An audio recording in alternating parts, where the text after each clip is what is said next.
Welcome to Chasing Curiosity. TV subscribe and press the bell icon for more updates. The BRP Sierra Madre, a rusting Philippine ship, sits stranded on 2nd Thomas Shoal, a lonely outpost in the South China Sea. Filipino Marines aboard are isolated, facing daily intimidation from Chinese Coast Guard vessels looming on the horizon. Each supply run is a tense, high-stakes mission. As Filipino boats approach, Chinese ships block their path, unleashing water cannons and blinding lasers. No shots are fired, but the threat is real. Conflict waged in the shadows, just short of war. For Manila, this is about defending sovereign rights. 2nd Thomas Shoal lies within the Philippines' exclusive economic zone, rich in fish and potential energy. The government's response? Film and broadcast every encounter, exposing China's tactics to the world. This tiny reef has become a global flashpoint, watched by Washington, Brussels, Tokyo, and Canberra. The standoff is a test of international law and freedom of navigation. China's actions challenge not just the Philippines, but the entire rules-based order. The fate of the Sierra Madre's crew is now tied to the future of maritime security in Asia. Each supply run is a nail-biting drama, with consequences that ripple far beyond these contested waters. Here, on a battered ship, the world's attention is fixed, waiting to see who blinks first. The outcome could shape the balance of power in the region for years to come. This is the front line of a new kind of conflict. China's South China Sea strategy is all about pressure without open war. Using gray zone tactics, China deploys massive Coast Guard ships and a state-backed maritime militia to harass and intimidate. Filipino fishermen are driven from their own waters. Energy projects are stalled by Chinese threats. The message is clear. China claims these seas, and any unsanctioned activity will be met with force. This constant pressure erodes the Philippines' ability to govern its own waters. The psychological toll is heavy. China wants its neighbors to feel resistance is futile. Beijing's goal forced Southeast Asian nations to accept its dominance, rewriting the regional order. These tactics blur the line between peace and conflict, challenging not just sovereignty, but the very fabric of regional security. The world is watching how far China will go, and how much others will tolerate. The stakes are higher than ever. At the heart of the dispute is China's 9-dash line, a sweeping claim over 90% of the South China Sea.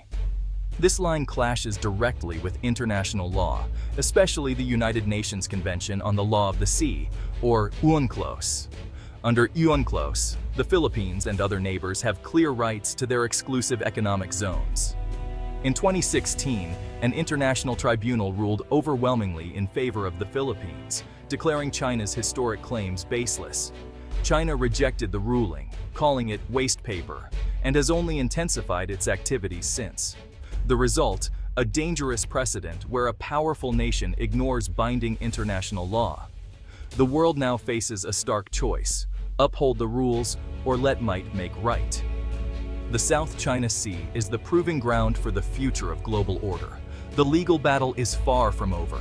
Every move here sets a precedent for conflicts elsewhere. The stakes are nothing less than the credibility of international law. The world is watching. Once a distant observer, the European Union now stands firmly behind the Philippines and international law in the South China Sea. The EU's interest is rooted in principle. As a bloc built on rules and treaties, it has a stake in upholding global norms. The 2016 Arbitral Award is a cornerstone for Brussels. China's dismissal is seen as an attack on the system the EU relies on. EU leaders have issued strong statements condemning China's actions and reaffirming the binding nature of the tribunal's ruling. The South China Sea is also vital for trade. 1/3 of global maritime commerce, including much EU-Asia trade, passes through these waters. Instability here threatens global supply chains and European prosperity. For the EU, defending freedom of navigation is both a legal principle and an economic necessity. Its engagement is no longer optional, it's essential. The EU's voice adds weight to the global call for a rules-based order. Europe is now a player, not just a bystander. The EU is backing up its words with action, deepening its partnership with the Philippines. New security dialogues and cooperation mechanisms are underway, including joint exercises and capacity building for the Philippine Coast Guard. The EU's Crimario project provides technology and training to help Manila monitor and secure its waters. At international forums, the EU consistently supports the 2016 Arbitral Award, adding diplomatic heft to the Philippines' case. European naval vessels, French, German, Dutch, are making their presence felt, conducting freedom of navigation operations. These deployments, though modest, signal Europe's willingness to defend the principles it espouses. The EU's support is practical, diplomatic, and increasingly visible at sea. For Manila, this is a vital counterweight to Chinese pressure. Europe's commitment is turning words into action. The message to Beijing is clear: the world is watching, and the Philippines is not alone. The EU's stance in the South China Sea is grounded in a long history of championing international law.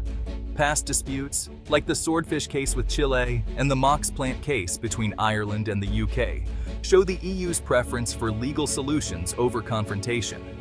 In both cases, the EU relied on UNCLOS and international tribunals to resolve complex maritime issues.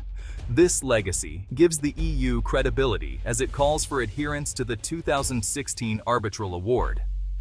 The EU isn't selectively applying the law, it's upholding a system it has long depended on. This history counters claims that Europe is meddling in regional affairs.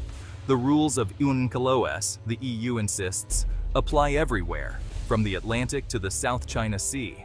Only a rules-based system can ensure peaceful coexistence on the world's oceans. The EU's message is simple: law, not power, must prevail. Its record gives weight to its words. EU support gives the Philippines a crucial diplomatic boost, countering China's narrative of isolation. While the EU lacks the military might of the US, its strength lies in shaping global norms and legal standards.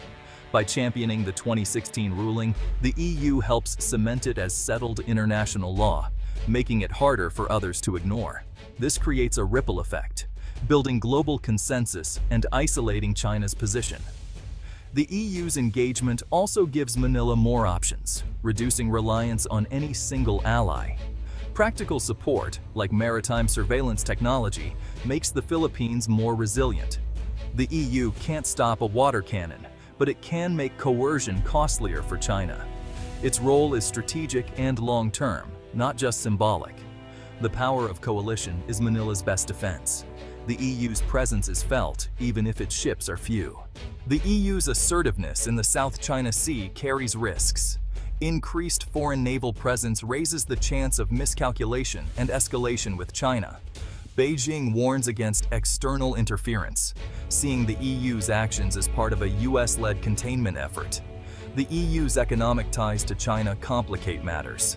Retaliation could mean trade barriers or targeted sanctions.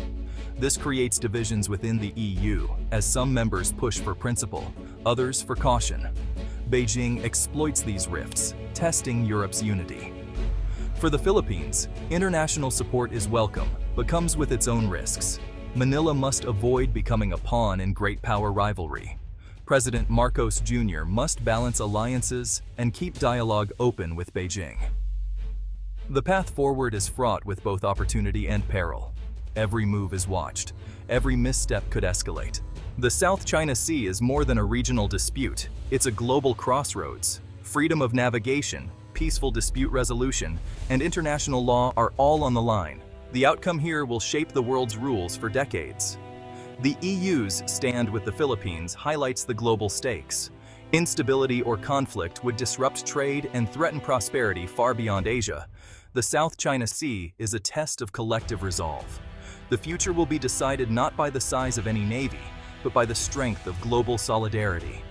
The world's eyes are on these contested waters. What happens here will echo everywhere.